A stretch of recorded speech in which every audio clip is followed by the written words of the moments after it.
नमस्ते, मैं हूं किशोर अजवाणी। आप देख रहे हैं देश का नंबर 1 हिंदी न्यूज चैनल। घड़ी इशारा कर रही है 9 बजे रात का वक्त। 100 बात की एक बात का 100 बात की एक बात में आज कोलकाता के पास हावड़ा और बिहार के कुछ इलाकों में रामनवमी के अगले दिन भी हंगामा हुआ। जोगा के बाद अब जल्द अमृतपाल की भी गिरफ्तारी हो सकती है। रूस के बाद अब उसके मददगार बेलारूस ने भी परमाणु युद्ध की धमकी दे दी और पॉर्न स्टार केस में डोनाल्ड ट्रंप पर आपराधिक मुकदमा चलेगा। पश्चिम बंगाल के हावड़ा में लगातार दूसरे दिन भी हिंसा का दौर जारी रहा। वहां के शिवपुर इलाके में दूसरे दिन भी जमकर पथराव किया गया। लगातार दूसरे दिन वहां कई दुकानों को निशाना बनाया गया, जिससे पूरे इलाके में तनाव बढ़ गया। जिसके बाद एक बार फिर सुरक्षा बल ने वहां मोर्चा संभाल लिया और पूरे इलाके में फ्लैग मार्च किया। एक दिन पहले वहां रामनवमी के मौके पर निकाले गए जुलूस पर पथराव हुआ, जिसके बाद पुलिस ने किसी तरह लोगों को शांत करा दिया। लेकिन अगले दिन भी उस इलाके में तनाव खत्म नहीं हुआ। मौका मिलते ही एक समुदाय के लोग सड़कों पर उतर आए और जमकर पत्थरबाजी की। घुस गया। हंगामा कर रहे लोगों के हाथों में ईंट, पत्थर और डंडे नजर आए। उन्होंने कई इमारतों में घुसकर तोड़फोड़ की, जिसे देखकर उन इमारतों में रहने वाले लोगों का बुरा हाल हो गया। इस दौरान वहां पुलिस के कई जवान तैनात नजर आए। उन्होंने कुछ लोगों को रोकने की कोशिश की, लेकिन इसका कोई फायदा नहीं हुआ, क्योंकि बवाल मचाने वालों ने इसी तरह कई दूसरी इमारतों को भी निशाना बनाया, जिसकी वजह से हावड़ा का शिवपुर इलाका एक बार फिर दो समुदायों के बीच जंग का मैदान बन गया। हालात फिर तेजी से बिगड़ने लगे। चारों तरफ अफरा तफरी मच गई। लेकिन इससे पहले कि हालात बेकाबू हो जाते, वहां पुलिस की कई और टीमों को तैनात कर दिया गया। हावड़ा और कोलकाता पुलिस के साथ रैपिड एक्शन फोर्स के जवानों को भी बुलाया गया। चप्पे चप्पे पर सुरक्षा बल के जवान तैनात कर दिए गए। पुलिस घूम घूम कर लोगों से शांत रहने और बिना वजह घर से बाहर न निकलने की हिदायत देने में जुट गई। पुलिस की तरफ से जगह जगह पर जो है वो रूट मार्च किया जा रहा है। इसके बाद पुलिस के कई बड़े अधिकारी भी हावड़ा पहुंचे और उन्होंने लोगों को भरोसा दिया कि जल्द ही हंगामा खत्म हो जाएगा। यहाँ पर ट्रैफिक शुरू हो गया और सिचुएशन नॉर्मलसी की तरफ जा रही है। इससे पहले पुलिस ने रामनवमी के दिन पथराव करने के आरोप में 36 लोगों को गिरफ्तार कर लिया, जिन पर यह आरोप है कि उन्होंने शोभा यात्रा पर पथराव किया और माहौल बिगाड़ने की कोशिश की। गिरफ्तार किए गए लोगों में वो भी शामिल हैं जिन्होंने पथराव के बाद जमकर तोड़फोड़ की, जिसकी वजह से उस इलाके की तस्वीर ही बदल गई। कई कारों के शीशे चकनाचूर हो गए तो कई गाड़ियां पूरी तरह बर्बाद हो गई, क्योंकि उपद्रवियों ने एक दिन पहले पथराव के साथ आगजनी भी की थी। सामने आई तस्वीरों में कई जगहों पर आग की लपटें उठती नजर आईं। सड़कों पर ईंट और पत्थरों का ढेर दिखाई दिया। कई इमारतों को भी भारी नुकसान पहुंचा। एक दिन पहले हुई पत्थरबाजी में कुछ लोग घायल भी हुए, जिन्हें बाद में अस्पताल में भर्ती कराया गया। इस बीच पश्चिम बंगाल के हावड़ा में हुई हिंसा पर बीजेपी और टीएमसी में ठन गई। हावड़ा में रामनवमी की शोभा यात्रा के दौरान हिंसा हुई, जिसके बाद हिंसा पर राजनीति शुरू हो गई। टीएमसी नेताओं ने एक वीडियो शेयर किया और दावा किया कि वीडियो रामनवमी के मौके पर हावड़ा में निकली शोभा यात्रा का है, जिसमें एक शख्स के हाथ में बंदूक नजर आई। वीडियो में बंदूक को हाईलाइट भी किया गया। टीएमसी सांसद महुआ मोइत्रा और अभिषेक बनर्जी ने यह वीडियो शेयर करते हुए बीजेपी पर निशाना साधा और आरोप लगाया कि हिंसा बीजेपी ने भड़काई, जबकि बीजेपी ने हावड़ा में हुई हिंसा को ममता सरकार की नाकामी बताया। बीजेपी ने हिंसा के आरोपियों पर सख्त कार्रवाई की भी मांग की। राम भक्तों पर पथराव हो और उनको भी घायल करने का काम हो, फिर भी राज्य की सरकारें चुप रहें। हावड़ा हिंसा के मुद्दे पर जबानी जंग के बीच गृह मंत्री अमित शाह ने पश्चिम बंगाल के गवर्नर से बात की और बंगाल के हालात की जानकारी ली। वहीं हावड़ा हिंसा पर बंगाल की सीएम ममता बनर्जी का भी बयान आया, जिसमें वो गुस्से में लगी। उन्होंने बयान दिया कि वो किसी समुदाय पर हमला बर्दाश्त नहीं करेंगी। আমি রামনবমীর মিছিল আটকাবো না। একটা মুসলিম এরিয়ায় গিয়ে হামলা করলে মনে রেখো তার বিরুদ্ধে আইনত पदक्षेप নেবে। उधर बिहार में रोहतास जिले के सासाराम में रामनवमी पर जुलूस के दौरान भड़की हिंसा के बाद पूरे इलाके में धारा 144 लागू कर दी गई। इसके अलावा इंटरनेट सेवा भी अगले आदेश तक के लिए बंद कर दी गई। आरोप है कि रामनवमी के दिन निकाले गए जुलूस पर एक समुदाय से जुड़े लोगों ने पत्थरबाजी शुरू कर दी। हालांकि उस दौरान मामला सुलझा लिया गया था, लेकिन सुबह होते ही उसी मामले को लेकर वहां एक बार फिर हिंसा भड़क गई। जुलूस पर हुए पथराव के मुद्दे पर दो समुदायों के लोग आपस में भिड़ गए। हालात तब और बिगड़ गए जब लोगों ने कुछ घरों और दुकानों को आग के हवाले कर दिया। हिंसा की जो तस्वीरें सामने आई, उनमें कुछ घरों से आग की लपटें निकलती दिखी, जबकि एक दूसरे मकान से धुएं का गुबार उठता नजर आया। कुछ घरों में लोग आग वगैरह लगाए थे, अभी फायर ब्रिगेड की गाड़ी से बुझाया जा रहा है। इसी तरह के एक दूसरे वीडियो में एक मकान के बाहर कुछ लोग हंगामा करते दिखाई दिए। यही नहीं, उपद्रवियों ने कुछ गाड़ियों में भी आग लगा दी। हालांकि हिंसा की जानकारी मिलते ही वहां बड़ी संख्या में पुलिस के जवान पहुंच गए और फौरन हंगामा और बवाल कर रहे लोगों को खदेड़ने में जुट गए। मामले की गंभीरता को देखते हुए जिले के तमाम बड़े अधिकारी भी वहां पहुंच गए और हालात काबू करने की कोशिश शुरू कर दी, लेकिन इसके बाद भी वहां बवाल होता रहा। इसी बीच शहर के गोला बाजार इलाके में दोनों पक्षों के बीच जमकर पत्थरबाजी हुई, जिसमें कुछ लोग घायल भी हो गए। बाद में हालात बिगड़ते देख प्रशासन ने पूरे सासाराम में धारा 144 लागू कर दी। जिला पदाधिकारी के आदेशानुसार संपूर्ण सासाराम क्षेत्र में धारा 144 लागू की जाती है। है। प्रशासन ने किसी तरह हालात तो कंट्रोल कर लिए, लेकिन इलाके में तनाव बना हुआ है, जिसे देखते हुए चप्पे चप्पे पर पुलिस के जवानों को तैनात किया गया है ताकि वक्त रहते उपद्रवियों से निपटा जा सके। लेकिन इस बीच बिहार के नालंदा में भी रामनवमी के समापन पर निकाले जा रहे जुलूस के दौरान हिंसा भड़क गई। आरोप है कि वहां के दीवानगंज इलाके से गुजर रहे जुलूस पर पथराव किया गया, जिसके बाद वहां हिंसा भड़क गई और कई गाड़ियों को आग के हवाले कर दिया गया। वहां से जो तस्वीर आई उसमें एक बस आग की लपटों से घिरी नजर आई, जबकि सड़क पर पड़ी एक मोटरसाइकिल पूरी तरह जली दिखी। इस बवाल के बीच दोनों समुदायों के लोग एक दूसरे पर पत्थर बरसाते नजर आए। वहीं जुलूस में शामिल लोग एक जगह जमा होकर नारेबाजी करते दिखाई दिए। रामनवमी के जुलूस के दौरान हिंसा की खबर मिलते ही भारी संख्या में पुलिस के जवान दीवानगंज इलाके में पहुंच गए और उन्होंने वहां बवाल कर रहे दोनों समुदायों के लोगों को रोकने की कोशिश शुरू कर दी। पुलिस के मुताबिक उसने समझा बुझाकर रामनवमी के जुलूस को वहां से आगे बढ़ाया, तब जाकर हंगामा शांत हुआ। उधर मुंबई के मालवनी इलाके में रामनवमी के दिन माहौल खराब करने के आरोप में 20 लोगों को गिरफ्तार कर लिया गया। एक दिन पहले जब वहां शोभा यात्रा निकाली जा रही थी, तब कुछ लोगों ने भारी हंगामा किया, जिन्हें हटाने के लिए पुलिस को उन पर लाठीचार्ज करना पड़ा। पुलिस ने उन लोगों को दौड़ा दौड़ाकर पीटा जो माहौल को बिगाड़ने की कोशिश कर रहे थे। इस कार्रवाई से वहां अफरा तफरी मच गई। हंगामा कर रहे लोग पुलिस से बचने के लिए इधर उधर भागने लगे। इससे पहले जब रामनवमी के मौके पर निकाली गई शोभा यात्रा एक इलाके में पहुंची, तब वहां हंगामा शुरू हो गया।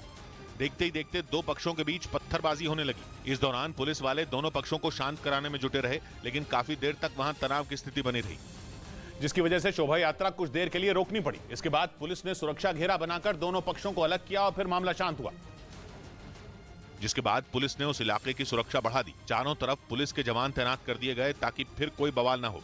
उस पूरे मामले में मुंबई पुलिस ने लगभग 400 लोगों के खिलाफ मामला दर्ज किया है। इसके साथ ही पुलिस उन लोगों की तलाश में जुट गई जो हिंसा भड़काने की फिराक में थे। पुलिस के मुताबिक आरोपियों को पकड़ने के लिए कई लोगों से पूछताछ भी की जा रही है। वहीं महाराष्ट्र के संभाजी नगर में 29 मार्च को निकाली गई शोभा यात्रा में हुई हिंसा पर भी सियासी बवाल शुरू हो गया। संभाजी नगर में रात में बवाल हुआ था, जिसके बाद पुलिस ने जानकारी दी कि झगड़ा दो गुटों के बीच हुआ था, जिन्होंने एक दूसरे पर पथराव कर दिया था, जिसके बाद हालात खराब हो गए थे। और यही वजह रही कि संभाजी नगर में हिंसा के बाद भारी संख्या में सुरक्षा बल तैनात नजर आए।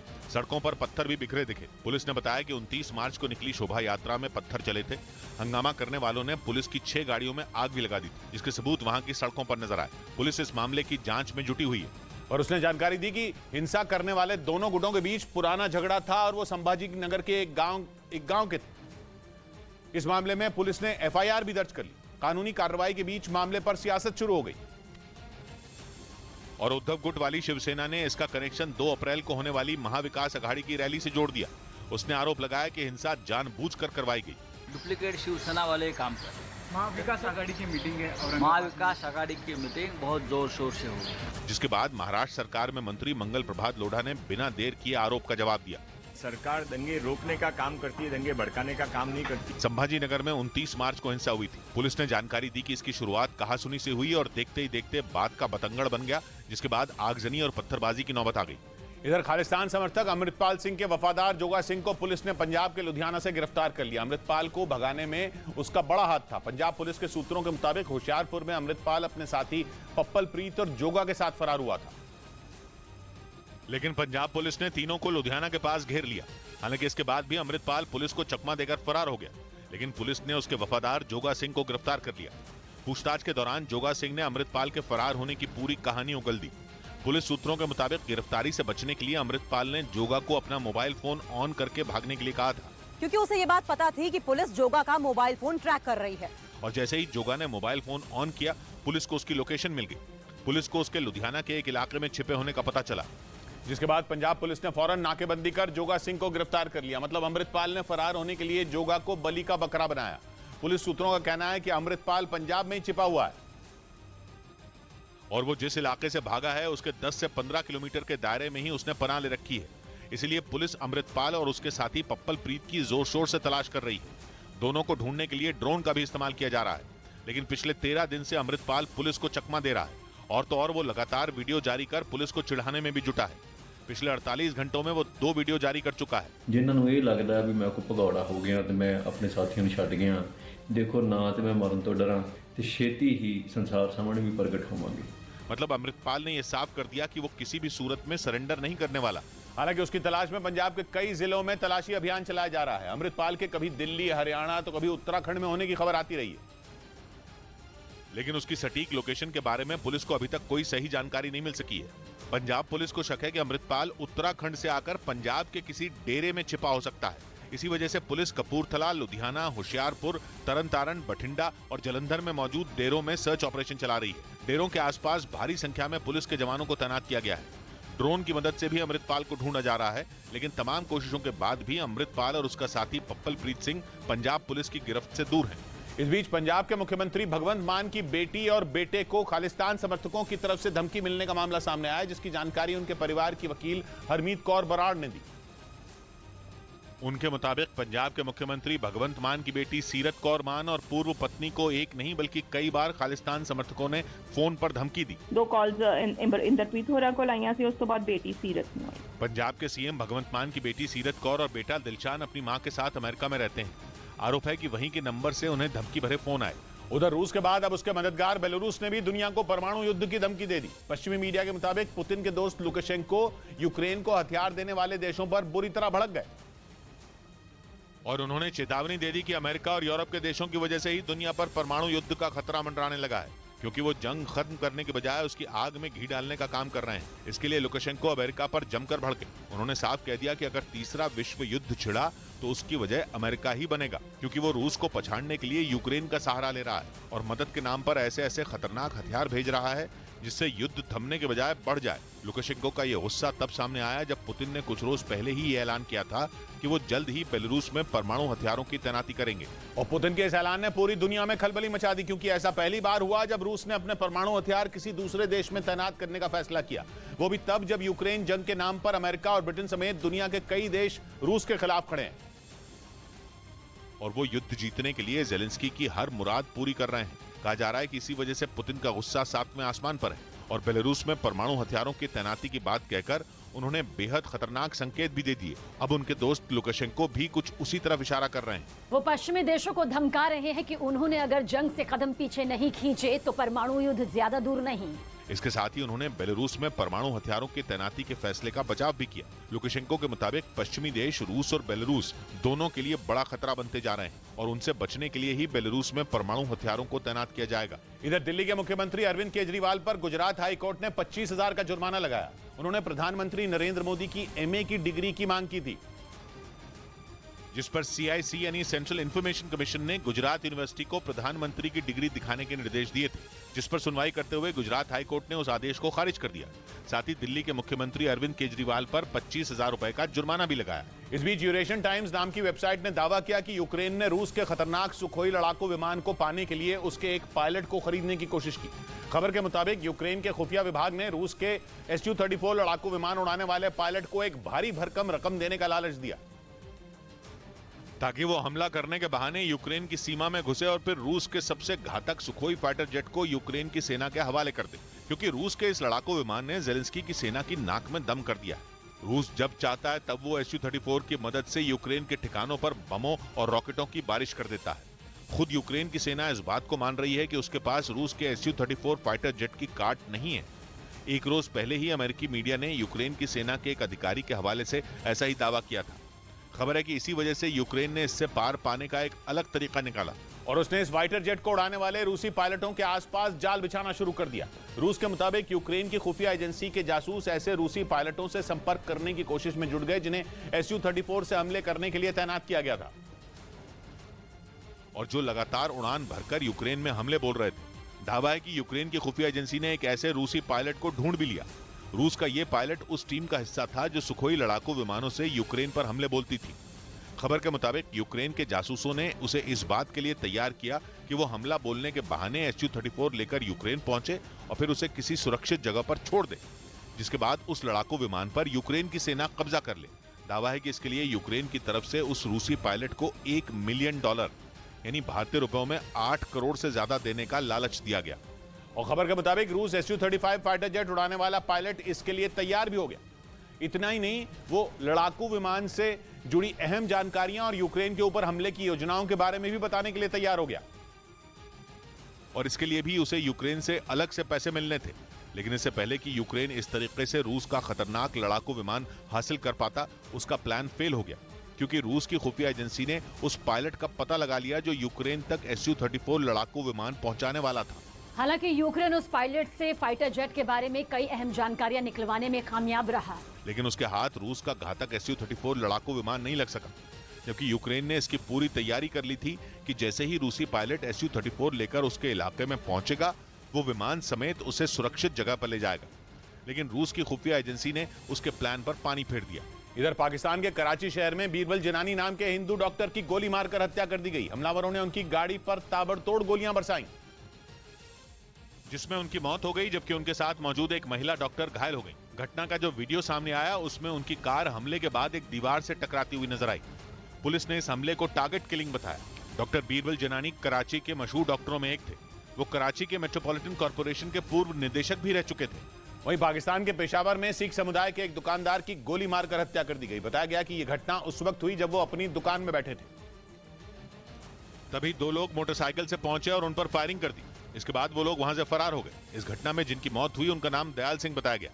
उधर दुनिया भर के परमाणु रिएक्टरों पर नजर रखने वाली यूएन की संस्था IAEA यानी इंटरनेशनल एटॉमिक एनर्जी एजेंसी ने दावा किया कि जापोरिजिया परमाणु प्लांट पर हमले का खतरा बढ़ता जा रहा है। यूक्रेन के इस परमाणु प्लांट पर रूस ने पिछले साल मई में ही कब्जा कर लिया था और तभी से ज़ेलेंस्की की फौज जापोरिजिया से पुतिन की सेना को खदेड़ने में जुटी है। लेकिन कई महीनों तक जंग लड़ने के बाद भी यूक्रेन की सेना जापोरिजिया परमाणु प्लांट पर दोबारा कब्जा नहीं कर सकी। पश्चिमी मीडिया का दावा है कि जापोरिजिया से रूसी सैनिकों को भगाने के लिए ज़ेलेंस्की ने नई रणनीति तैयार की है, जिसके तहत वो प्लांट के बाहर मौजूद रूसी सेना पर ताकतवर हमला बोलेंगे। इसी वजह से परमाणु रिएक्टरों पर नजर रखने वाली यूएन की संस्था IAEA की चिंता बढ़ गई, क्योंकि अगर ऐसा हुआ तो फिर जापोरिजिया परमाणु प्लांट को बड़ा नुकसान पहुंच सकता है, जिससे पूरा यूरोप तबाह हो सकता है। यूक्रेन की परेशानी यह भी है कि जंग की वजह से उसके कई पावर प्लांट ने काम करना बंद कर दिया है, जिसकी वजह से जापोरिजिया परमाणु प्लांट के रिएक्टरों को ठंडा रखने के लिए बिजली नहीं मिल पा रही है और इससे रिएक्टरों के पिघलने का खतरा बढ़ गया है। और अगर एक बार वो पिघल गए तो फिर रेडिएशन का ऐसा बम फूटेगा जिससे यूक्रेन में तबाही मच जाएगी। रेडिएशन की चपेट में आने वाला हर इंसान खत्म हो जाएगा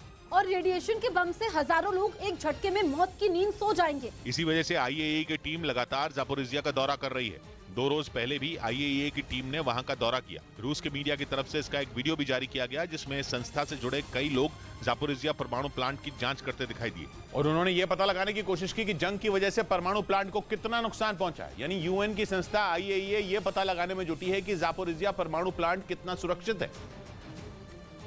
और इस दौरे के बाद IAEA के डायरेक्टर जनरल राफेल ग्रॉसी का एक बयान भी सामने आया, जिसमें उन्होंने ये दावा किया कि सैन्य गतिविधियां तेज होने की वजह से परमाणु प्लांट की हालत बेहद खराब हो चुकी है। The increased military activity which I was referring to on the basis of the information. यही नहीं, उन्होंने परमाणु प्लांट को बचाने के लिए चारों तरफ एक सुरक्षा घेरा बनाने की सलाह दी, ताकि परमाणु रिएक्टरों को बमों और मिसाइलों से बचाया जा सके। हालांकि पश्चिमी मीडिया का दावा है कि IAEA के इस प्रस्ताव को यूक्रेन ने मानने से इनकार कर दिया। इस बीच ब्रिटेन की वेबसाइट मिरर ने यह दावा किया कि यूक्रेन के जापोरिजिया परमाणु प्लांट से डर्टी बम बनाने का सामान चोरी हो सकता है और अगर ऐसा हुआ तो फिर यूक्रेन में ऐसी तबाही मचेगी जिससे पूरी दुनिया दहल जाएगी।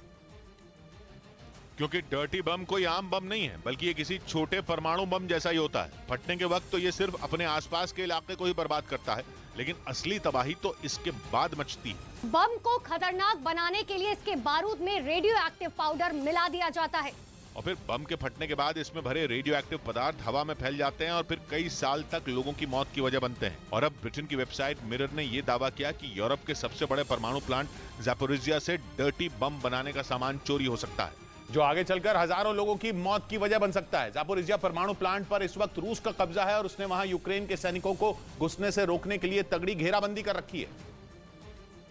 लेकिन ज़ेलेंस्की की फौज भी जापोरिजिया को फिर से हासिल करने के लिए जी जान से जुटी है। परमाणु प्लांट से पुतिन के सैनिकों को खदेड़ने के लिए यूक्रेन लगातार हमले कर रहा है, लेकिन कई महीनों की जंग के बाद भी यूक्रेन की सेना जापोरिजिया पर फिर से कब्जा नहीं कर सकी। हालांकि पश्चिमी मीडिया का दावा है कि जल्द ही जापोरिजिया पर यूक्रेन का कंट्रोल होगा।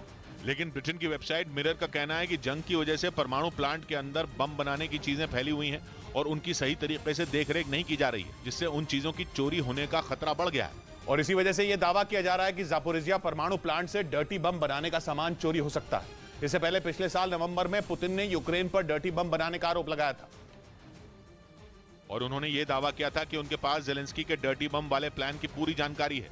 पुतिन का आरोप था कि जंग में नेटो को शामिल करने के लिए यूक्रेन डर्टी बम को अपने ही देश में फोड़ने की तैयारी में था, क्योंकि ऐसा करते ही अमेरिका समेत नेटो के तमाम देश जंग में कूद पड़ते। इसके बाद परमाणु रिएक्टरों पर नजर रखने वाली यूएन की संस्था IAEA यानी इंटरनेशनल एटॉमिक एनर्जी एजेंसी ने पुतिन के इन दावों की जांच की थी, जिसमें यूक्रेन के पास डर्टी बम होने के कोई सबूत नहीं मिले थे। हालांकि बाद में यूक्रेन ने भी रूस पर डर्टी बम बनाने का आरोप लगा दिया था। इधर पाकिस्तान में राजद्रोह का कानून खत्म कर दिया गया।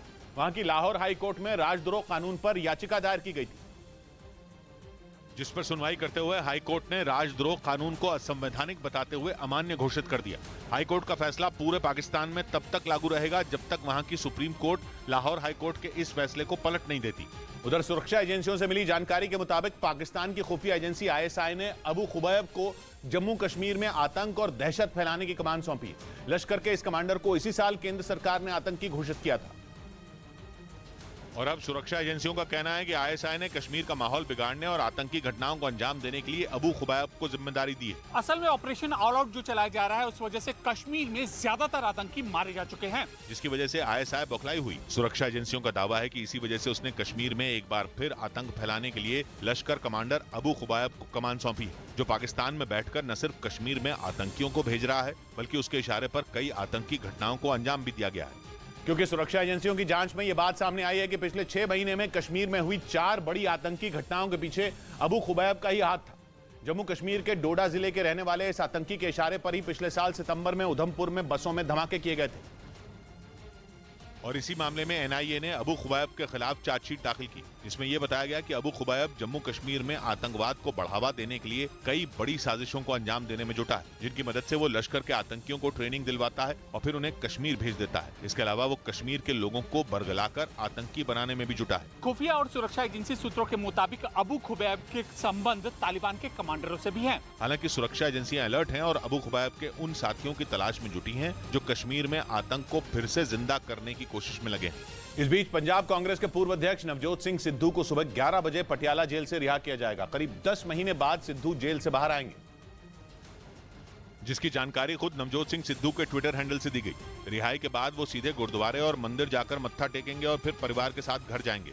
सिद्धू को 34 साल पुराने रोड रेज के एक मामले में पिछले साल मई महीने में 1 साल की सजा सुनाई गई थी, जिसके बाद उन्होंने सरेंडर किया था।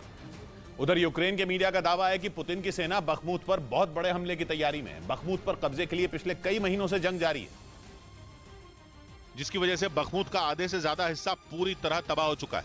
वहां मिसाइलों, रॉकेट और बमों के निशान चारों तरफ मौजूद हैं। खंडहर में बदल चुकी इमारतें, हर तरफ फैला मलबा और सुनसान सड़कें यूक्रेन और रूस की सेना के बीच हुई भीषण जंग की गवाही दे रही हैं। खुद यूक्रेन की सेना यह मानती है कि बखमुत के आधे हिस्से पर पुतिन की सेना का कब्जा हो चुका है और उसे वहां जीत दिलाने में वैगनर ग्रुप के लड़ाकों का बहुत बड़ा हाथ है। कहा तो यह भी जाता है कि पुतिन ने जंग में भेजने से पहले ही उन्हें खुली छूट दे दी थी, जिसकी वजह से वैगनर ग्रुप के लड़ाकों ने बखमुत को जीतने के लिए वहां भयंकर खून खराबा किया और पुतिन की सेना के साथ मिलकर उन्होंने बखमुत के ज्यादातर इलाकों से जेलेंस्की के सैनिकों को खदेड़ दिया। लेकिन बखमुत की यह लड़ाई पूरी तरह खत्म नहीं हो सकी, क्योंकि यूक्रेन की सेना ने वहां के कुछ इलाकों में हार नहीं मानी और पश्चिमी देशों से मिले हथियारों के दम पर उन्होंने रूसी सेना की नाक में दम कर दिया।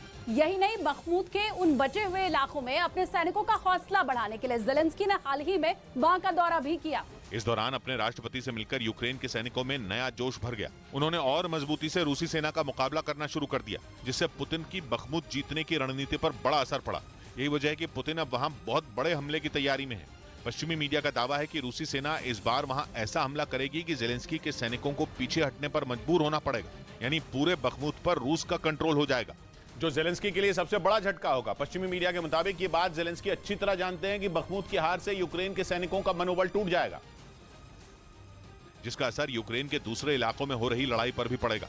इसीलिए जेलेंस्की वहां आर पार के मूड में है, क्योंकि वो मानते हैं कि बखमुत की हार के बाद उन पर रूसी सेना से समझौता करने के लिए दबाव बढ़ जाएगा। जेलेंस्की के मुताबिक पुतिन इसके बाद पश्चिमी देशों के सामने अपनी जीत का ढिंडोरा पीटने लगेंगे। इस बीच जेलेंस्की की परेशानी बढ़ाने के लिए एक और खबर सामने आ गई।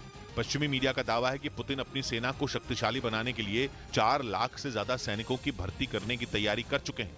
यानी आने वाले दिनों में यूक्रेन के लिए जंग को जारी रखना बेहद मुश्किल हो जाएगा। इस बीच अमेरिकी सेना के प्रमुख मार्क मिली का दावा है कि बखमुत में यूक्रेन के सैनिक रूसी सेना पर भारी पड़ रहे हैं, जबकि वैगनर ग्रुप ने वहां अपने 6000 से ज्यादा खूंखार लड़ाकों को उतारा है, जो रूसी सैनिकों को साथ मिलकर जबरदस्त लड़ाई लड़ रहे हैं। लेकिन अमेरिकी सेना प्रमुख मार्क मिली के मुताबिक बखमुत में जेलेंस्की के सैनिकों ने रूसी सेना को तगड़ा नुकसान पहुंचाया है। उनका दावा है कि यूक्रेन के सैनिक आने वाले दिनों में उन इलाकों को भी छुड़ा लेंगे जिन पर पुतिन की सेना का कब्जा है। इधर दिल्ली के हौस खास इलाके में सड़क का एक बड़ा हिस्सा धंसने से एक बस फंस गई, जिससे सड़क के दोनों तरफ लंबा जाम लग गया। हालांकि घटना की जानकारी मिलने के बाद प्रशासन की टीम वहां पहुंच गई, जिसके बाद गड्ढा खोदने वाली मशीन की मदद से उस गड्ढे को भरने का काम शुरू किया गया। सड़क धंस गई थी और अब इसको कवर करने की कोशिश की जा रही है। सड़क किनारे सीवर लाइन का काम चलने की वजह से सड़क का बड़ा हिस्सा धंस गया था। उधर अमेरिकी अखबार द न्यूयॉर्क टाइम्स की रिपोर्ट के मुताबिक पॉर्न स्टार केस में डोनाल्ड ट्रंप पर आपराधिक मुकदमा चलने का फैसला किया गया। वो अमेरिका के पहले ऐसे पूर्व राष्ट्रपति होंगे जिन्हें आपराधिक केस का सामना करना पड़ेगा, क्योंकि न्यूयॉर्क की मैनहट्टन अदालत ने पॉर्न स्टार केस में उन्हें आरोपी करार दिया, जिससे डोनाल्ड ट्रंप की मुश्किलें बढ़ गईं, क्योंकि अब अदालत में उनके ऊपर एक अपराधी की तरह केस चलाया जाएगा और इसके लिए कोर्ट ने ट्रंप को 4 अप्रैल तक अदालत में सरेंडर करने का आदेश दिया है, ताकि उनके खिलाफ आगे की कार्रवाई शुरू की जा सके। ट्रंप पर आरोप है कि 2016 में राष्ट्रपति चुनाव के प्रचार के दौरान उन्होंने पॉर्न स्टार स्टॉर्मी डैनियल्स को अपने वकील के जरिए पैसे भिजवाए थे। आरोप है कि ट्रंप ने तब स्टॉर्मी डैनियल्स को $1,30,000 यानी भारतीय रुपयों में करीब 1 करोड़ रुपए दिए थे, ताकि उन्हें चुप किया जा सके। क्योंकि एक चैनल को दिए इंटरव्यू में स्टॉर्मी डैनियल्स ने दावा किया था कि 2006 में ट्रंप ने उनके साथ यौन संबंध बनाए थे और कहा जाता है कि डोनाल्ड ट्रंप को इस बात का डर था कि स्टॉर्मी डैनियल्स के दावे उनके राष्ट्रपति बनने की राह में रोड़ा साबित हो सकते हैं। इसीलिए उन्होंने स्टॉर्मी डैनियल्स को मुंह बंद रखने के लिए पैसे दिए। हालांकि डोनाल्ड ट्रंप ने इस आरोप को गलत करार दिया। साथ ही अपने खिलाफ आपराधिक मुकदमा चलाए जाने के फैसले पर भी ट्रंप ने निशाना साधा। उन्होंने आरोप लगाया है कि बाइडेन सरकार उन्हें जानबूझकर फंसा रही है ताकि 2024 के राष्ट्रपति चुनाव में उन्हें नुकसान पहुंचाया जा सके। इस बीच ट्रंप के कोर्ट में सरेंडर को लेकर न्यूयॉर्क में तैयारियां भी तेज हो गईं, क्योंकि कुछ रोज पहले ही ट्रंप ने अपनी गिरफ्तारी की आशंका जताते हुए अपने समर्थकों को सड़कों पर उतरने के लिए उकसाया था, जिसके बाद से ही पुलिसकर्मी पूरे शहर में गश्त दे रहे हैं, ताकि ट्रंप के सरेंडर के दौरान अगर प्रदर्शन हुए तो उनसे निपटा जा सके। इधर मध्य प्रदेश के इंदौर में हुए मंदिर हादसे में जान गंवाने वाले श्रद्धालुओं की संख्या 36 पहुंच गई। हादसे के 24 घंटे बाद आखिरी शव मिला, जिसे कुएं से निकालने में रेस्क्यू टीम को काफी मशक्कत करनी पड़ी। 40 फीट गहरे कुएं के ऊपर बनी छत धंसने से करीब 50 लोग नीचे गिर गए थे। मंदिर के भीतर मौजूद कुएं में बड़ी सावधानी के साथ रेस्क्यू ऑपरेशन चलाना पड़ा। हादसे का शिकार हुए 16 लोग अस्पताल में भर्ती कराए गए। इस बीच दक्षिण कोरिया का दावा है कि उत्तर कोरिया में वीडियो शेयर करने पर भी कई लोगों को फांसी के फंदे पर लटका दिया गया। दक्षिण कोरिया के मुताबिक उत्तर कोरिया के शासक किम जोंग उन ने इसी तरह के कई दूसरे फरमान भी जारी किए, जिनके मुताबिक अगर उत्तर कोरिया में कोई भी वीडियो शेयर करते हुए पकड़ा गया तो उसे फांसी की सजा दी जाती है। यानी दक्षिण कोरिया का दावा है कि किम जोंग उन ने सोशल मीडिया पर वीडियो शेयर करने पर पूरी तरह से रोक लगा रखी है। यही नहीं, उत्तर कोरिया में लोग धार्मिक गतिविधियों के वीडियो भी शेयर नहीं कर सकते। इसके अलावा वहाँ नशीली दवाइयों को बेचने और खरीदने के आरोप में भी लोगों को सूली पर लटकाने का कानून है। दक्षिण कोरिया के मुताबिक उसे ये जानकारी उन लोगों से मिली जो पिछले 5 साल में उत्तर कोरिया से भागकर दक्षिण कोरिया की शरण में पहुंचे। इधर त्रिपुरा विधानसभा में पौन देखने के आरोप में विपक्ष ने बीजेपी विधायक पर कार्रवाई की मांग कर दी। उन्होंने बीजेपी विधायक जादव लाल नाथ की कड़ी आलोचना की और उनके खिलाफ कार्रवाई की मांग कर दी। उन्होंने विधानसभा स्पीकर से बीजेपी विधायक जादव लाल नाथ को 6 साल तक सस्पेंड करने की मांग की। Jadav Babu on moral ground he should resign. BJP विधायक जादव लाल नाथ का विधानसभा की कार्यवाही के दौरान मोबाइल चलाते हुए एक वीडियो वायरल हुआ। आरोप है कि उस वक्त वो मोबाइल पर पॉर्न देख रहे थे। उधर रूस के अखबार द मॉस्को टाइम्स ने दावा किया कि रूस के दोस्त आर्मेनिया ने ही पुतिन को बड़ी धमकी दे दी है कि अगर वो उसके देश आएंगे तो उन्हें गिरफ्तार कर लिया जाएगा, क्योंकि आर्मेनिया इंटरनेशनल क्रिमिनल कोर्ट का सदस्य बनने की कोशिश में जुटा है। और इंटरनेशनल क्रिमिनल कोर्ट ने ही युद्ध अपराध के मामले में पुतिन के खिलाफ वारंट जारी किया है। पुतिन का आरोप है कि उनके आदेश पर ही यूक्रेन से हजारों बच्चों को अगवा करके रूस ले जाया गया। और इस वारंट के बाद पुतिन के लिए खतरा उन देशों में और बढ़ गया है जो इंटरनेशनल क्रिमिनल कोर्ट के सदस्य देश हैं। और इसीलिए अब पुतिन के लिए रूस का दोस्त आर्मेनिया भी बड़ा खतरा बन सकता है, क्योंकि वो भी इंटरनेशनल क्रिमिनल कोर्ट का सदस्य बनने की कोशिश में जुटा है। इसी वजह से वहाँ की सत्ताधारी पार्टी के एक सांसद ने चेतावनी दी कि पुतिन अगर आर्मेनिया आए तो उन्हें गिरफ्तार कर लिया जाएगा। और इसीलिए आर्मेनिया के सांसद ने पुतिन को ये नसीहत भी दी कि वो आर्मेनिया नहीं आए तो अच्छा होगा, क्योंकि इंटरनेशनल क्रिमिनल कोर्ट से जुड़ने के बाद आर्मेनिया की मजबूरी हो जाएगी कि वो पुतिन को गिरफ्तार करे। और इसी वजह से रूस के दोस्त आर्मेनिया ने पहले ही उन्हें सावधान कर दिया। असल में पिछले हफ्ते ही आर्मेनिया की संवैधानिक कोर्ट ने वहां की संसद के इंटरनेशनल क्रिमिनल कोर्ट से जुड़ने के प्रस्ताव को मंजूरी दी। हालांकि आर्मेनिया ने 1999 में ही उस संधि पर दस्तखत कर दिए थे जो रोम में हुई थी, और इसी संधि के प्रस्तावों के आधार पर इंटरनेशनल क्रिमिनल कोर्ट चलती है। लेकिन आर्मेनिया ने इसका सदस्य होने की तरफ कदम अब बढ़ाए हैं, लेकिन उसके लिए ये सिर मुड़ाते ही ओले पड़ने जैसा साबित हुआ, क्योंकि उसके इंटरनेशनल क्रिमिनल कोर्ट का सदस्य बनने से पहले ही पुतिन के खिलाफ वारंट जारी हो गया। यानी पुतिन को युद्ध अपराधी बताते हुए उन पर एक ऐसा आरोप लगा जिसके बाद वो 123 देशों में गिरफ्तार किए जा सकते हैं, क्योंकि दुनिया के 123 देश इंटरनेशनल क्रिमिनल कोर्ट के सदस्य हैं और आर्मेनिया भी अब उसका सदस्य बन सकता है, जिसे लेकर रूस ने 2 रोज पहले सख्त नाराजगी भी जताई। तब पश्चिमी मीडिया ने दावा किया था कि रूस ने आर्मेनिया को इंटरनेशनल क्रिमिनल कोर्ट से दूर रहने की धमकी दी, क्योंकि रूस और आर्मेनिया दोस्त हैं। आर्मेनिया में रूस ने अपनी सेना के बेस बना रखे हैं। इसके साथ ही वो रूस की अगुवाई वाले सैन्य गठबंधन CSTO यानी कलेक्टिव सिक्योरिटी ट्रीटी ऑर्गेनाइजेशन में भी शामिल है और कहा जा रहा है कि पुतिन आने वाले वक्त में आर्मेनिया का दौरा कर सकते हैं। लेकिन अब आर्मेनिया खुलकर ये कह रहा है कि पुतिन उसके यहाँ गिरफ्तार भी हो सकते हैं। माना जा रहा है कि आर्मेनिया के सांसद की इस चेतावनी के बाद पुतिन का गुस्सा आर्मेनिया पर भी फूट सकता है। इधर कारोबारी हफ्ते के आखिरी दिन शेयर बाजार में जबरदस्त तेजी देखने को मिली। सेंसेक्स और निफ्टी दोनों हरे निशान पर रहे और लगातार दूसरे दिन शेयर बाजार बढ़त के साथ बंद हुआ। सेंसेक्स 1031 अंकों के उछाल के साथ 58,991 पर रहा, जबकि निफ्टी 279 अंकों की बढ़त के साथ 17,359 पर बंद हुआ। इस बीच अमेरिकी स्पेस एजेंसी नासा की स्टडी में सूरज की सतह पर एक नया छेद पाया गया। ये छेद भी कोई छोटा मोटा नहीं है, बल्कि साइज में पृथ्वी से 20 गुना बड़ा है। अहम बात यह है कि सूरज में छेद मिलने की ये एक हफ्ते में दूसरी घटना है। इसलिए वैज्ञानिकों ने चेतावनी दी कि सूरज का छेद पृथ्वी को जबरदस्त नुकसान भी पहुंचा सकता है। हालांकि इसे छेद कहा जा रहा है, पर असल में ये छेद नहीं बल्कि सूरज में वो बड़ा सा हिस्सा है जो कि उसके बाकी हिस्सों से ठंडा है। अनुमान है कि सूरज के इस छेद की वजह से 800 किलोमीटर प्रति सेकंड की स्पीड से भी तेज चल रही सोलर विंड पृथ्वी पर आ सकती है। स्पेस में रिलीज होने वाली ये सोलर विंड पृथ्वी की कक्षा में चक्कर लगा रहे उपग्रहों को बर्बाद कर सकती है। आशंका जताई जा रही है कि पावर कट हो सकता है, यहां तक कि उड़ानों पर भी असर पड़ सकता है। इधर दिल्ली में पूर्व डिप्टी सीएम मनीष सिसोदिया को दिल्ली की राउज एवेन्यू कोर्ट से राहत नहीं मिली। दिल्ली आबकारी घोटाले से जुड़े मामले में कोर्ट ने उनकी जमानत याचिका खारिज कर दी, जिसका मतलब है कि उन्हें 5 अप्रैल तक न्यायिक हिरासत में ही रहना होगा। हालांकि राउज एवेन्यू कोर्ट के इस फैसले के खिलाफ वो हाई कोर्ट में अपील करेंगे। दिल्ली के पूर्व डिप्टी सीएम मनीष सिसोदिया को सीबीआई ने दिल्ली आबकारी घोटाला मामले में 26 फरवरी को गिरफ्तार किया था। उधर एक दूसरे को धमकियां देते आ रहे रूस और अमेरिका के बीच अब ऑल आउट वॉर छिड़ने की आशंका गहरा गई है, क्योंकि अमेरिका ने जिस बात का डर जताया है वही हुआ। पुतिन ने अमेरिकी अखबार द वॉल स्ट्रीट जर्नल के रूस में काम कर रहे एक पत्रकार पर हाथ डाल दिया। इसलिए डर है कि अब अमेरिका वर्सेस रूस खुलकर हो सकता है,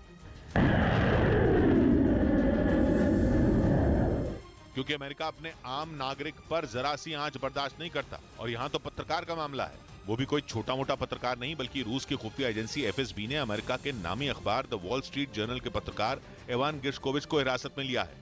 यही वजह है कि अमेरिका ने अपने नागरिकों को सीधी सीधी चेतावनी जारी कर दी है कि वो भूलकर भी रूस न जाएं, क्योंकि रूस में उनकी जान को खतरा हो सकता है। अमेरिका के विदेश मंत्री एंथनी ब्लिंकन ने तो ये तक कह दिया कि जो अमेरिकी पहले से ही रूस में मौजूद हैं, वो भी वहां से तुरंत निकल जाएं। मतलब अमेरिका को समझ में आ गया है कि पुतिन अब किसी को भी बख्शने के मूड में नहीं है। अमेरिका की आशंका जायज भी है, क्योंकि शीत युद्ध के बाद ऐसा पहली बार हुआ है जब रूस ने अमेरिका के किसी पत्रकार को जासूसी के शक में हिरासत में लिया।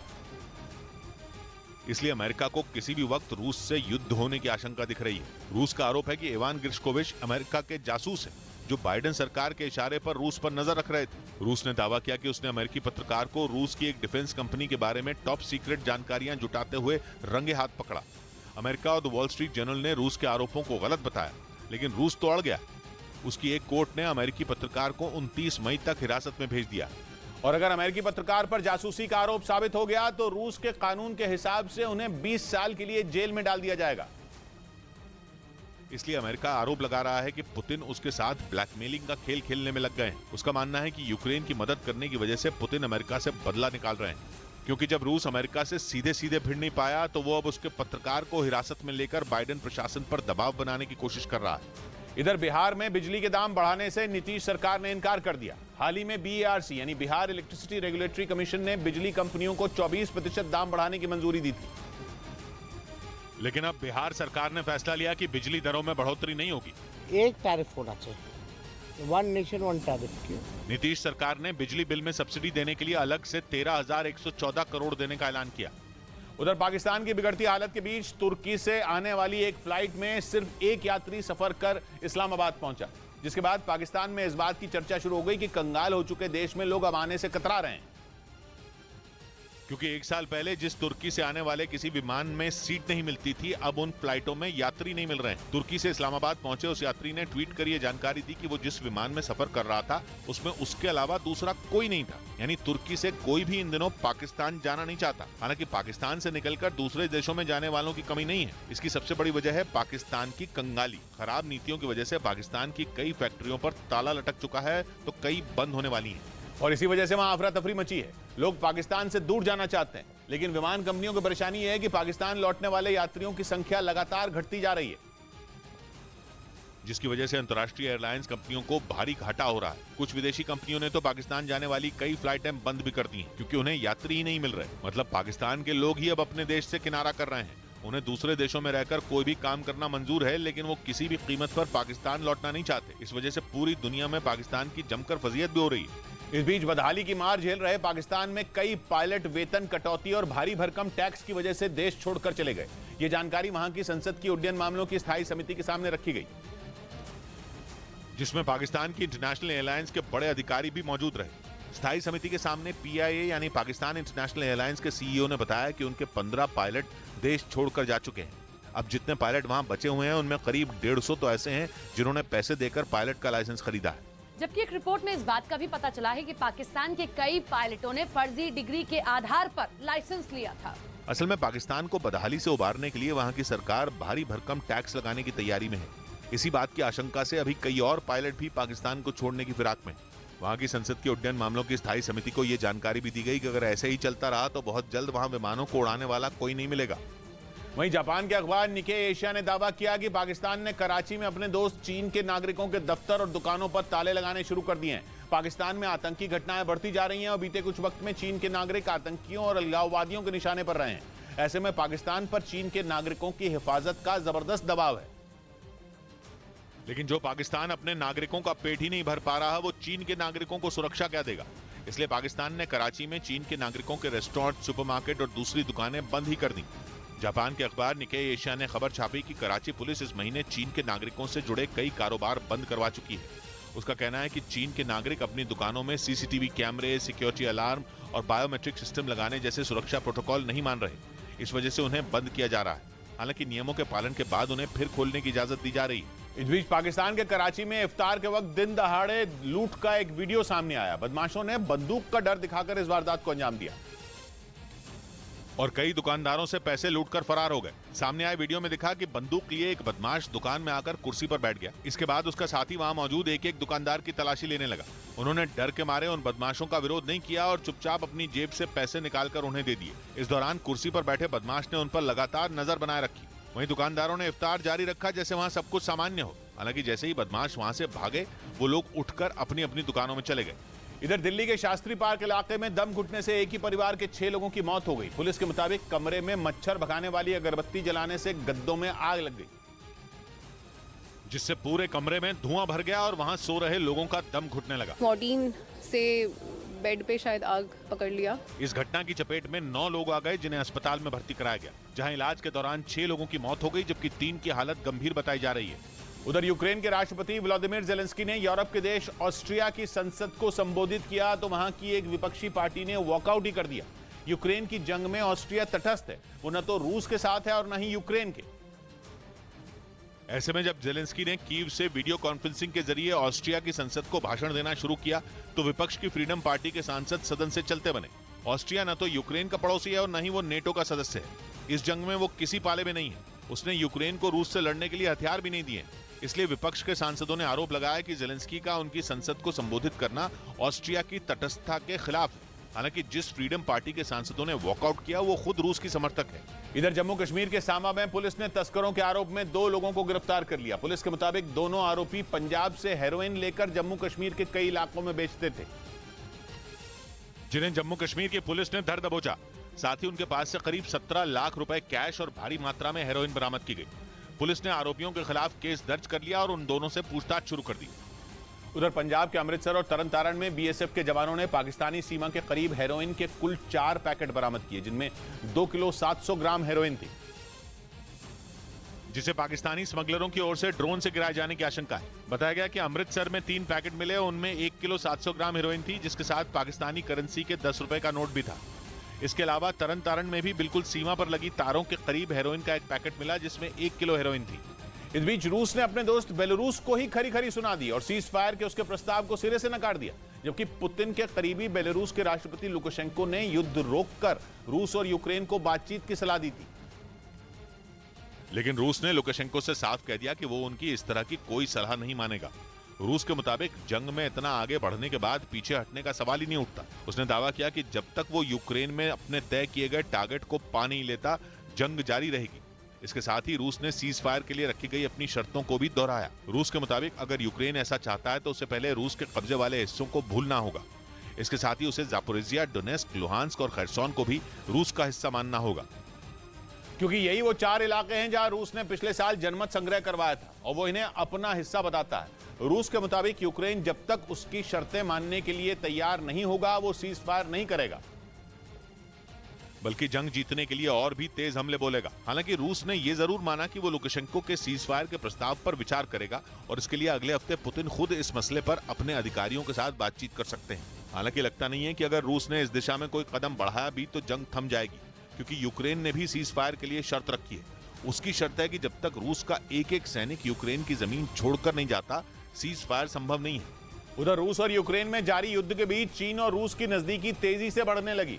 अब चीन ने ऐलान किया कि जल्द ही रूस की सेना के साथ सैन्य अभ्यास किया जाएगा, जिसके बाद पश्चिमी देशों को रूस यूक्रेन युद्ध के और भीषण होने की आशंका है, क्योंकि सैन्य मोर्चे पर चीन के समर्थन से रूस का हौसला और बढ़ सकता है।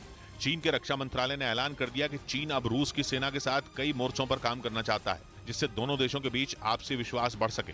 इससे पहले चीन ने आर्थिक तौर पर रूस की मदद की। यूक्रेन युद्ध के बाद से इन दोनों ही देशों के बीच कारोबार के ग्राफ में बड़ा उछाल आया है, जिसमें रूस ने भारत के अलावा चीन को बड़ी मात्रा में तेल बेचकर अपने घाटे की भरपाई की कोशिश की और अब सैन्य मोर्चे पर भी उसे चीन का समर्थन मिलने लगा है। इसमें चीन की मंशा यह है कि पुतिन को अपने पाले में लाकर वो दुनिया में अमेरिकी बादशाहत को चुनौती दे और एक नया शक्ति संतुलन बनाए। इधर पश्चिम बंगाल के दिनाजपुर में टीएमसी के 2 गुटों में जमकर गोलीबारी हुई। बताया गया कि पंचायत चुनाव के मुद्दे पर टीएमसी कार्यकर्ताओं की बैठक बुलाई गई थी। तभी 2 गुटों के बीच फायरिंग शुरू हो गई, जिससे वहां अफरा तफरी मच गई। लोग अपनी जान बचाने के लिए इधर उधर भागने लगे। इस घटना में 3 लोग बुरी तरह घायल हो गए, जिन्हें अस्पताल में भर्ती कराया गया, जहां इलाज के दौरान एक टीएमसी कार्यकर्ता की मौत हो गई। उधर अमेरिका के मिनेसोटा में केमिकल से भरी एक मालगाड़ी हादसे का शिकार हो गई। जानकारी के मुताबिक ट्रेन के डिब्बों में एथेनॉल भरा हुआ था। तभी मालगाड़ी के करीब 22 डिब्बे पटरी से उतर गए और उनमें मौजूद एथेनॉल का रिसाव शुरू हो गया, जिसकी वजह से मालगाड़ी के डिब्बों में आग लग गई। घटना की जानकारी मिलने के बाद प्रशासन की कई टीमें वहां पहुंच गईं, जिसके बाद आसपास के इलाके को खाली कराया गया। इधर 2008 में जयपुर में हुए सीरियल ब्लास्ट के आरोपियों की रिहाई पर सचिन पायलट ने गहलोत सरकार को घेरा। जयपुर में 13 मई 2008 को 8 सीरियल ब्लास्ट हुए थे, जिनमें 73 लोगों की मौत हो गई थी। इस मामले के 13 आरोपियों में 4 जेल में बंद थे, जिन्हें 15 साल बाद राजस्थान हाईकोर्ट ने रिहा कर दिया। जयपुर में हुए सीरियल ब्लास्ट के 4 आरोपियों की रिहाई का फैसला आते ही राजस्थान में सियासी बवंडर आ गया। बीजेपी ने तो गहलोत सरकार पर कमजोर पैरवी का आरोप लगाया ही, सचिन पायलट ने भी मोर्चा खोल दिया। उन्होंने बेझिझक होकर बयान दिया कि सरकार को इस मामले में लापरवाही करने वालों की जवाबदेही तय करनी चाहिए। कई बार तो ऐसा होता है कि हमें आरोपी मिलते नहीं है, जब मिल जाते हैं, लोअर कोर्ट सजा हो जाती है, तो हमारी जिम्मेदारी बनती है कि इसको लॉजिकल कंक्लूजन तक लेकर जाएं। खबर है कि राजस्थान हाईकोर्ट के फैसले के खिलाफ गहलोत सरकार सुप्रीम कोर्ट जाने की तैयारी में है, लेकिन इससे पहले सचिन पायलट ने अपनी ही सरकार को घेरकर गहलोत की मुसीबत बढ़ा दी। इस बीच बेंगलुरु में महिला के गैंगरेप के आरोप में पुलिस ने 4 लोगों को गिरफ्तार कर लिया। आरोप है कि उन्होंने पहले महिला का अपहरण किया, फिर चलती कार में गैंगरेप की वारदात को अंजाम दिया, जिसकी शिकायत उस महिला ने पुलिस में दर्ज करवाई, जिसमें उसने आरोप लगाया कि वो एक पार्क में अपने दोस्त के साथ बैठी थी, जहां से वो लोग उसे घसीटकर जबरदस्ती कार में बैठा कर ले गए। पुलिस के मुताबिक गैंगरेप के आरोपी और वो महिला एक ही इलाके में रहते हैं।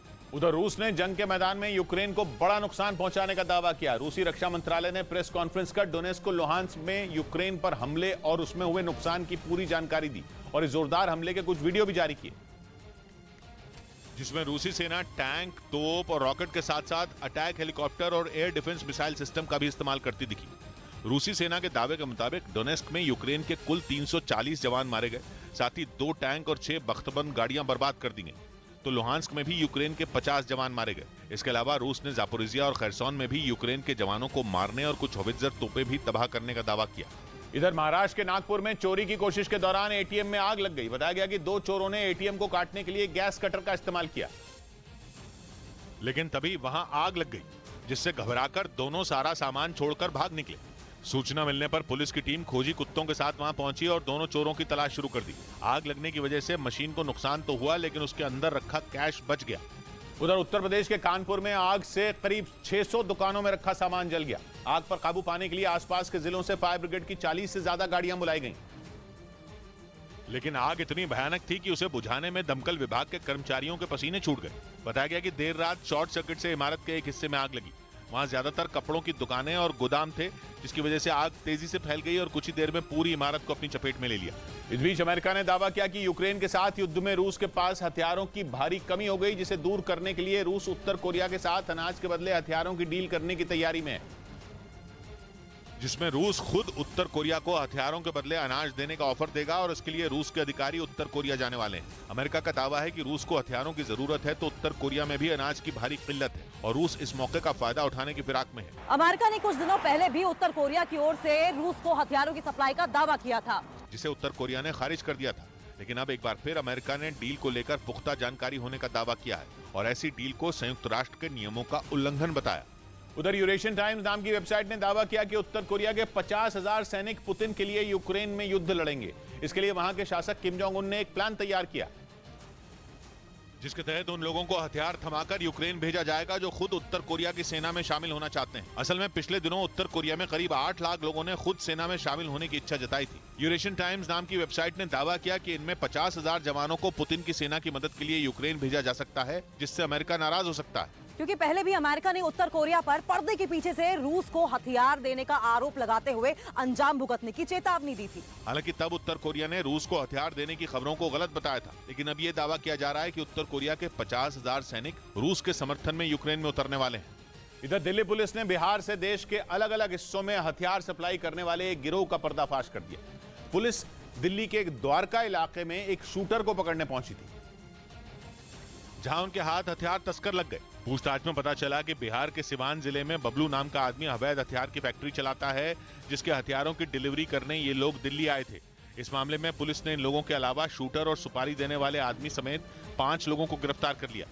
उधर तेलंगाना की राजधानी हैदराबाद में वाईएसआर तेलंगाना पार्टी की प्रमुख वाईएस शर्मिला सड़कों पर उतरी और TSPSC यानी Telangana state public service commission के पेपर लीक के मुद्दे पर प्रदर्शन किया, जिसमें वाईएस शर्मिला अपने कार्यकर्ताओं के साथ नारेबाजी करते हुए TSPSC के ऑफिस तक पहुंच गई। जब पुलिस ने उन्हें रोकने की कोशिश की तो तमाम प्रदर्शनकारी सड़क पर ही बैठ गए।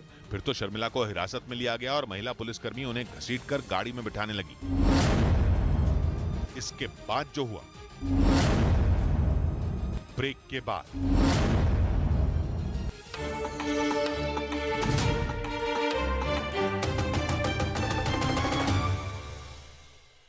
29 मार्च को हिंसा हुई थी। पुलिस ने जानकारी दी कि इसकी शुरुआत कहासुनी से हुई और देखते ही देखते बात का बतंगड़ बन गया, जिसके बाद आगजनी और पत्थरबाजी की नौबत आ गई। पश्चिम बंगाल के हावड़ा में लगातार दूसरे दिन भी हिंसा का दौर जारी रहा। वहां के शिवपुर इलाके में दूसरे दिन भी जमकर पथराव किया गया। लगातार दूसरे दिन वहां कई दुकानों को निशाना बनाया गया, जिससे पूरे इलाके में तनाव बढ़ गया। जिसके बाद एक बार फिर सुरक्षा बल ने वहां मोर्चा संभाल लिया और पूरे इलाके में फ्लैग मार्च किया। एक दिन पहले वहां रामनवमी के मौके पर निकाले गए जुलूस पर पथराव हुआ, जिसके बाद पुलिस ने किसी तरह लोगों को शांत करा दिया।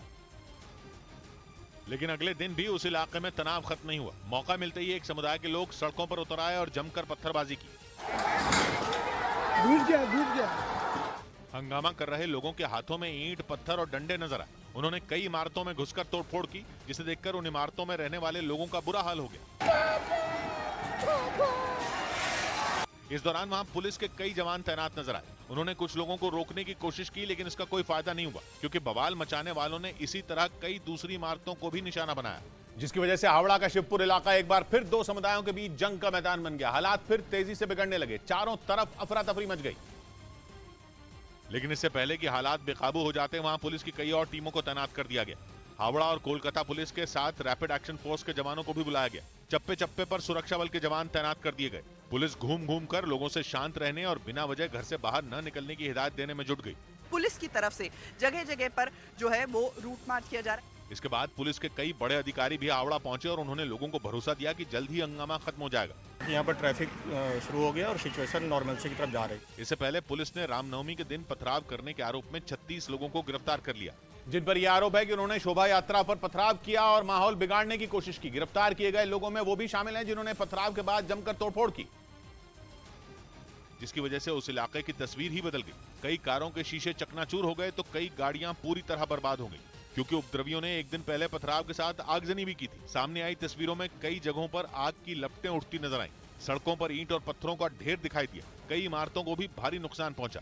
एक दिन पहले हुई पत्थरबाजी में कुछ लोग घायल भी हुए, जिन्हें बाद में अस्पताल में भर्ती कराया गया। इस बीच पश्चिम बंगाल के हावड़ा में हुई हिंसा पर बीजेपी और टीएमसी में ठन गई। हावड़ा में रामनवमी की शोभा यात्रा के दौरान हिंसा हुई, जिसके बाद हिंसा पर राजनीति शुरू हो गई। टीएमसी नेताओं ने एक वीडियो शेयर किया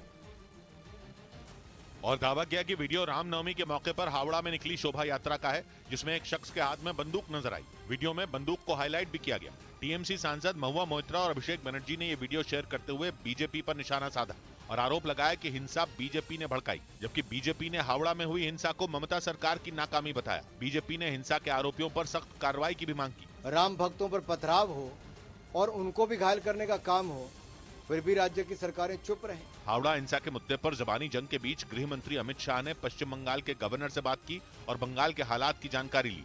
वहीं हावड़ा हिंसा पर बंगाल की सीएम ममता बनर्जी का भी बयान आया, जिसमें वो गुस्से में लगी। उन्होंने बयान दिया कि वो किसी समुदाय पर हमला बर्दाश्त नहीं करेंगी। আমি রামনবমীর মিছিল আটকাবো না। একটা মুসলিম এরিয়ায় গিয়ে হামলা করলে মনে রেখো তার বিরুদ্ধে আইনত পদক্ষেপ নেবে। उधर बिहार में रोहतास जिले के सासाराम में रामनवमी पर जुलूस के दौरान भड़की हिंसा के बाद पूरे इलाके में धारा 144 लागू कर दी गई। इसके अलावा इंटरनेट सेवा भी अगले आदेश तक के लिए बंद कर दी गई। आरोप है कि रामनवमी के दिन निकाले गए जुलूस पर एक समुदाय से जुड़े लोगों ने पत्थरबाजी शुरू कर दी। हालांकि उस दौरान मामला सुलझा लिया गया था, लेकिन सुबह होते ही उसी मामले को लेकर वहां एक बार फिर हिंसा भड़क गई। जुलूस पर हुए पथराव के मुद्दे पर दो समुदायों के लोग आपस में भिड़ गए। हालात तब और बिगड़ गए जब लोगों ने कुछ घरों और दुकानों को आग के हवाले कर दिया। हिंसा की जो तस्वीरें सामने आई, उनमें कुछ घरों से आग की लपटें निकलती दिखी, जबकि एक दूसरे मकान से धुएं का गुबार उठता नजर आया। कुछ घरों में लोग आग वगैरह लगाए थे, अभी फायर ब्रिगेड की गाड़ी से बुझाया जा रहा है। इसी तरह के एक दूसरे वीडियो में एक मकान के बाहर कुछ लोग हंगामा करते दिखाई दिए। यही नहीं, उपद्रवियों ने कुछ गाड़ियों में भी आग लगा दी। हालांकि हिंसा की जानकारी मिलते ही वहां बड़ी संख्या में पुलिस के जवान पहुंच गए और फौरन हंगामा और बवाल कर रहे लोगों को खदेड़ने में जुट गए। मामले की गंभीरता को देखते हुए जिले के तमाम बड़े अधिकारी भी वहां पहुंच गए और हालात काबू करने की कोशिश शुरू कर दी, लेकिन इसके बाद भी वहां बवाल होता रहा। इसी बीच शहर के गोला बाजार इलाके में दोनों पक्षों के बीच जमकर पत्थरबाजी हुई, जिसमें कुछ लोग घायल भी हो गए। बाद में हालात बिगड़ते देख प्रशासन ने पूरे सासाराम में धारा 144 लागू कर दी। जिला पदाधिकारी के आदेशानुसार संपूर्ण सासाराम क्षेत्र में धारा 144 लागू की जाती है। प्रशासन ने किसी तरह हालात तो कंट्रोल कर लिए, लेकिन इलाके में तनाव बना हुआ है, जिसे देखते हुए चप्पे चप्पे पर पुलिस के जवानों को तैनात किया गया है, ताकि वक्त रहते उपद्रवियों से निपटा जा सके। लेकिन इस बीच बिहार के नालंदा में भी रामनवमी के समापन पर निकाले जा रहे जुलूस के दौरान हिंसा भड़क गई। आरोप है कि वहां के दीवानगंज इलाके से गुजर रहे जुलूस पर पथराव किया गया, जिसके बाद वहां हिंसा भड़क गई और कई गाड़ियों को आग के हवाले कर दिया गया। वहां से जो तस्वीर आई, उसमें एक बस आग की लपटों से घिरी नजर आई, जबकि सड़क पर पड़ी एक मोटरसाइकिल पूरी तरह जली दिखी। इस बवाल के बीच दोनों समुदायों के लोग एक दूसरे पर पत्थर बरसाते नजर आए। वहीं जुलूस में शामिल लोग एक जगह जमा होकर नारेबाजी करते दिखाई दिए। रामनवमी के जुलूस के दौरान हिंसा की खबर मिलते ही भारी संख्या में पुलिस के जवान दीवानगंज इलाके में पहुंच गए और उन्होंने वहां बवाल कर रहे दोनों समुदायों के लोगों को रोकने की कोशिश शुरू कर दी। पुलिस के मुताबिक उसने समझा बुझाकर रामनवमी के जुलूस को वहां से आगे बढ़ाया, तब जाकर हंगामा शांत हुआ। उधर मुंबई के मालवनी इलाके में रामनवमी के दिन माहौल खराब करने के आरोप में 20 लोगों को गिरफ्तार कर लिया गया। एक दिन पहले जब वहां शोभा यात्रा निकाली जा रही थी, तब कुछ लोगों ने भारी हंगामा किया, जिन्हें हटाने के लिए पुलिस को उन पर लाठीचार्ज करना पड़ा। पुलिस ने उन लोगों को दौड़ा दौड़ाकर पीटा जो माहौल को बिगाड़ने की कोशिश कर रहे थे।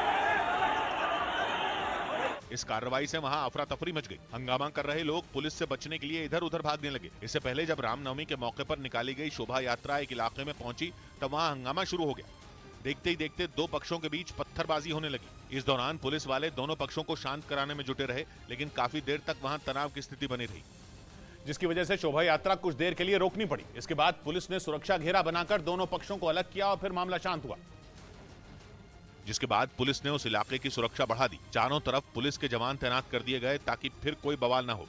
उस पूरे मामले में मुंबई पुलिस ने लगभग 400 लोगों के खिलाफ मामला दर्ज किया है। इसके साथ ही पुलिस उन लोगों की तलाश में जुट गई जो हिंसा भड़काने की फिराक में थे। पुलिस के मुताबिक आरोपियों को पकड़ने के लिए कई लोगों से पूछताछ भी की जा रही है। वहीं महाराष्ट्र के संभाजी नगर में 29 मार्च को निकाली गई शोभा यात्रा में हुई हिंसा पर भी सियासी बवाल शुरू हो गया। संभाजीनगर में रात में बवाल हुआ था, जिसके बाद पुलिस ने जानकारी दी कि झगड़ा दो गुटों के बीच हुआ था, जिन्होंने एक दूसरे पर पथराव कर दिया था, जिसके बाद हालात खराब हो गए थे। और यही वजह रही कि संभाजीनगर में हिंसा के बाद भारी संख्या में सुरक्षा बल तैनात नजर आए। सड़कों पर पत्थर भी बिखरे दिखे। पुलिस ने बताया कि 29 मार्च को निकली शोभा यात्रा में पत्थर चले थे। हंगामा करने वालों ने पुलिस की 6 गाड़ियों में आग भी लगा दी थी, जिसके सबूत वहां की सड़कों पर नजर आए। पुलिस इस मामले की जांच में जुटी हुई है और उसने जानकारी दी कि हिंसा करने वाले दो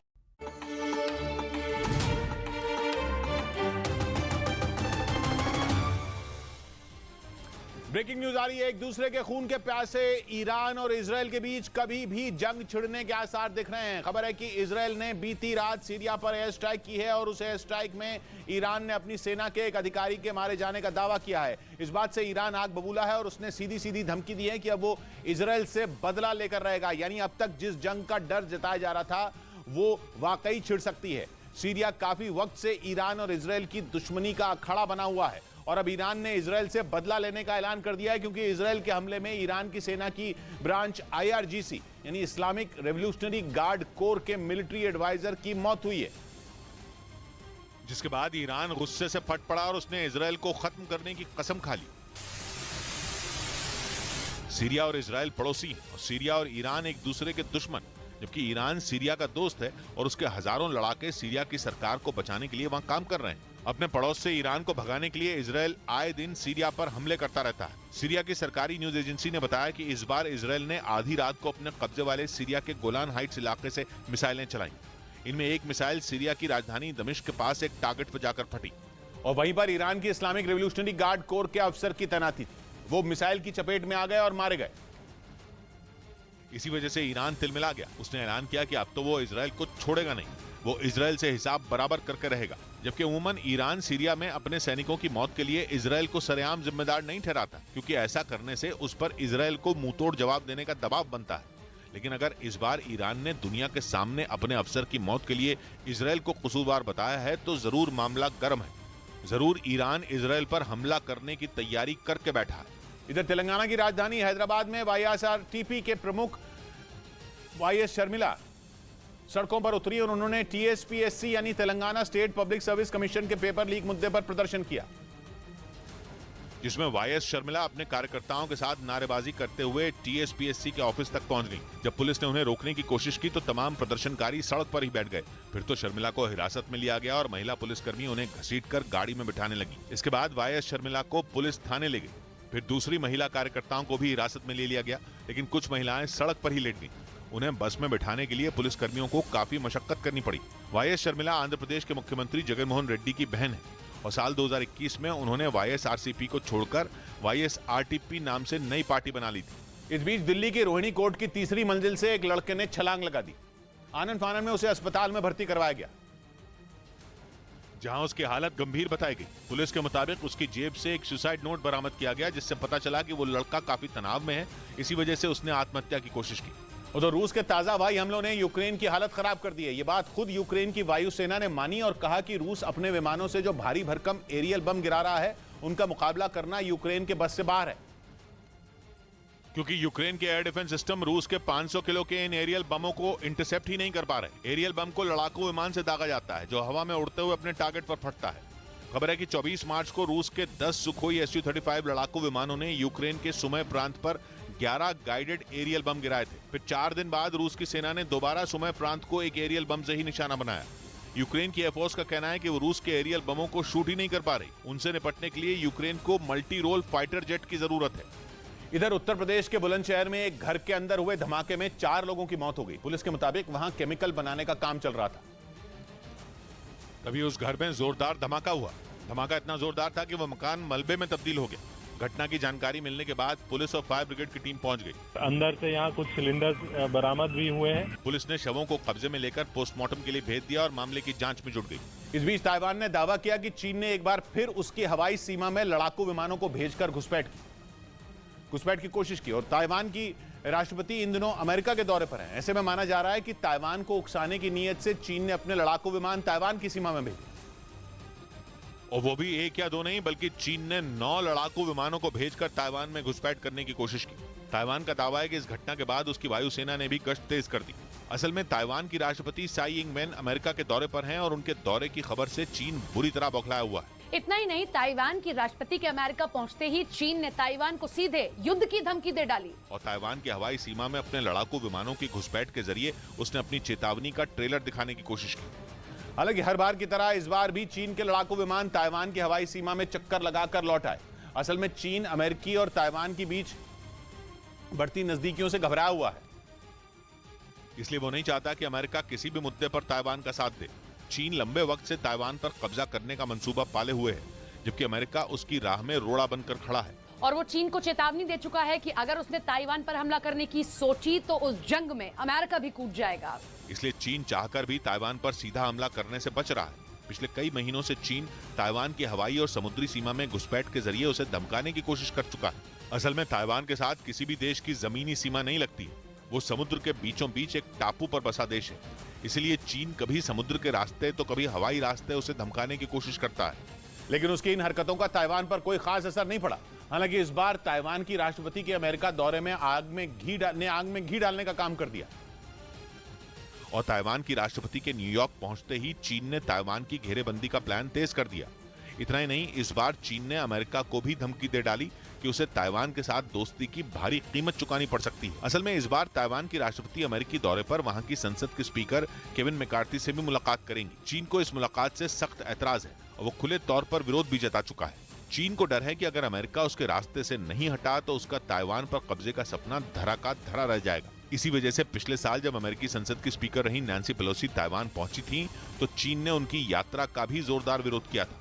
इधर केंद्र सरकार ने छोटी बचत योजनाओं में निवेश करने वालों के लिए बड़ा तोहफा दिया। केंद्र ने 10 छोटी बचत योजनाओं पर ब्याज की दर को बढ़ा दिया, जिससे छोटी बचत योजनाओं में निवेश करने वालों को ज्यादा फायदा मिल सके। ये ब्याज दर वित्त वर्ष 2023-24 की पहली तिमाही के लिए लागू की गई है। जिन बचत योजनाओं पर ब्याज दर बढ़ाई गई उनमें किसान विकास पत्र, सुकन्या समृद्धि योजना और नेशनल सेविंग सर्टिफिकेट भी शामिल है। उधर मुंबई के जियो वर्ल्ड सेंटर में भारत के पहले multi art centre Nita Mukesh Ambani cultural centre का उद्घाटन किया गया। इस मौके पर आयोजित समारोह में देश विदेश की कई हस्तियों ने शिरकत की और उद्घाटन समारोह की शुरुआत रिलायंस फाउंडेशन की चेयरपर्सन नीता अंबानी ने पूरे विधि विधान से पूजा करके की। इस मौके पर वहां देश और विदेश की कई मशहूर हस्तियों के साथ साथ फिल्म इंडस्ट्री के कई कलाकार मौजूद रहे। इनके अलावा उद्घाटन समारोह में महाराष्ट्र के डिप्टी सीएम देवेंद्र फडणवीस, उद्धव ठाकरे, सचिन तेंदुलकर, प्रकाश जावड़ेकर, प्रसून जोशी, जावेद अख्तर और मुंबई पुलिस कमिश्नर समेत कई लोग शामिल हुए। भारतीय संस्कृति और कला को नए रंग में दर्शाने वाले इस कल्चरल सेंटर के दरवाजे उद्घाटन के बाद दर्शकों के लिए खोल दिए गए। ये कल्चरल सेंटर अपने आप में खासियतों से भरा हुआ है। इसमें भारतीय और अंतर्राष्ट्रीय कलाकारों की प्रदर्शनी के लिए 16,000 वर्ग फुट में फैला एक 4 मंजिला आर्ट हाउस बनाया गया है। इसके अलावा 2,000 सीटों वाला एक ग्रैंड थिएटर है। छोटी प्रदर्शनियों और कार्यक्रमों के लिए स्टूडियो थिएटर समेत कई शानदार थिएटर बनाए गए। अगर हवाओं के रुख मेहरबान नहीं होते तो बुझती आग के तेवर जमा नहीं होते। 100 बात की एक बात कही मयंक ने, कहा नहीं है हमारे भी खैर खा, मगर जहां गुहार लगाओ वहां नहीं होते। मिलते हैं सोमवार को, घड़ी जब इशारा करेगी 9 बजे रात का। वक्त फिर होगा 100 बात की एक बात।